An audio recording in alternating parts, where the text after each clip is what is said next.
साला पढ़ने के टाइम गायब रहता है और 26 जनवरी को लड्डू खाने आ जाता है।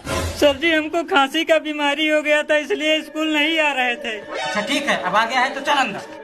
तो बच्चों, आज 26 जनवरी के उपलक्ष्य में ये है देशराज, ये हमें एक गीत सुनाएंगे। तो बेटा देशराज, क्या सुनाना चाहोगे? किरिश का सुनने का गाना।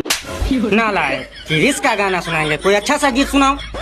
चलो भाई देखो अपने नन्हा मुन्हा राही हूँ, देश का सिपाही हूँ, बोलो मेरे साथ जय हिंद।